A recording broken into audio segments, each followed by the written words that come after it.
జోగి brothers ఈ పేరు వినగానే మద్యం కుంభకోణం గుర్తొస్తుందా లేక రాజకీయ కుట్ర అనిపిస్తుందా?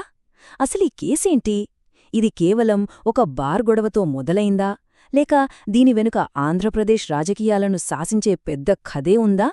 పదండి ఈరోజు దీని గురించే వివరంగా చూద్దాం. సరే, ఈ కథ మొదలయ్యేది విజయవాడలోని ఓ బార్ నుంచి.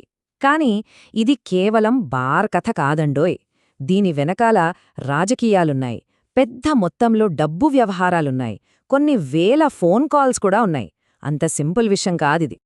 ఒక్కసారి చూడండి, రాజకీయ అధికారం, కోట్లలో డబ్బు, 7,000కు పైగా ఫోన్ కాల్స్, ఆ పైన 185 పేజీల ఛార్జ్షీట్. ఇవన్నీ చూస్తుంటేనే అర్థమవుతోంది ఈ కేసు ఎంత సంక్లిష్టంగా అల్లుకుపోయిందో. 100 కాదు, 185 పేజీలు. ఊహించండి, ఈ ఛార్జ్షీట్ అంటే ప్రాసిక్యూషన్ వాళ్లకి ఒక పదునైన ఆయుధంలాంటిది. అందులో ఉన్న ప్రతి పదం, ప్రతి అంకె అన్నీ కూడా జోగి బ్రదర్స్ను దోషులుగా నిలబెట్టడానికే అని వాళ్ల వాదన. సరే, ఇంతకీ ఈ కుంభకోణం అసలు ఎలా బయటపడింది? దీని మూలాలు ఎక్కడున్నాయి? పదండి ఆ కథేంటో చూద్దాం. ఈ మొత్తం కేసుకు పునాది ఒక్క వ్యక్తి. అతని పేరే అద్యపల్లి జనార్దనరావు.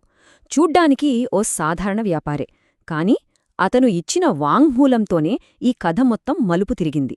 జోగి బ్రదర్స్తో తనకి ఉన్న సంబంధమేంటి, వాళ్ల అక్రమ మద్యం వ్యాపారం ఎలా నడిచింది, ఇలాంటి వివరాలన్నీ అతను చెప్పడంతోనే ఎస్ఐటి దర్యాప్తుకు ఒక దారి దొరికింది. మంచిది, ఇప్పుడు సాక్ష్యాల సంగతేంతో చూద్దాం. ఎస్ఐటి వాళ్లు ఈ కేసును ఎలా ముక్కలు ముక్కలుగా కలిపి ఒక రూపానికి తెచ్చారో పరిశీలిద్దాం. జనార్దనరావు చెప్పింది ఒక కథ. కాని ఎస్ఐటికి కథలు కాదు కదా కావాల్సింది, ఆధారాలు కావాలి. ఆయన చెప్పిన మాటలు నిజమేనా కాదా అని నిర్ధారించుకోవడానికి వాళ్లు ఇంకా లోతుగా దర్యాప్తు చేయాల్సొచ్చింది. 7,000!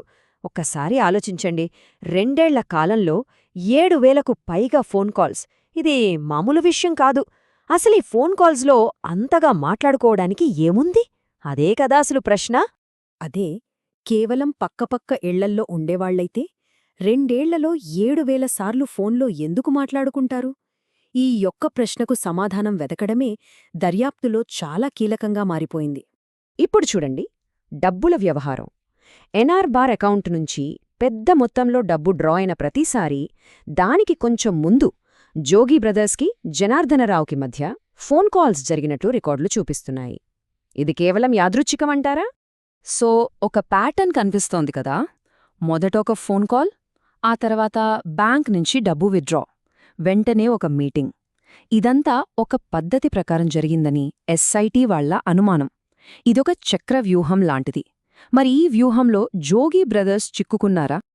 మొత్తంగా చూస్తే ఎస్ఐటి ఆరోపణలు చాలా సూటిగా ఉన్నాయి. 1. జోగి రమేష్ తన మంత్రి పదవిని అడ్డుపెట్టుకుని ఈ ఆపరేషన్ను ప్రొటెక్ట్ చేశారు. 2. ఎక్సైజ్ అధికారులు ఈ వ్యాపారం జోలికి రాకుండా చూసుకున్నారు. ఇక 3. ఈ అక్రమ వ్యాపారం ద్వారా వచ్చిన డబ్బంతా చివరికి జోగి బ్రదర్స్కే చేరింది. ఇది వాళ్ల వాదన.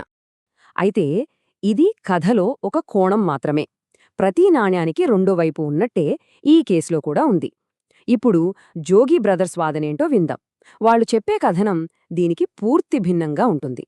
చూడండి, ఈ కేసు మొత్తం ఈ ఒక్క పాయింట్ చుట్టూనే ఇరుగుతోంది. ఎస్ఐటి ఏమో ఈ డబ్బంతా నకిలీ మద్యం అమ్మకాల ద్వారా వచ్చిందంటోంది.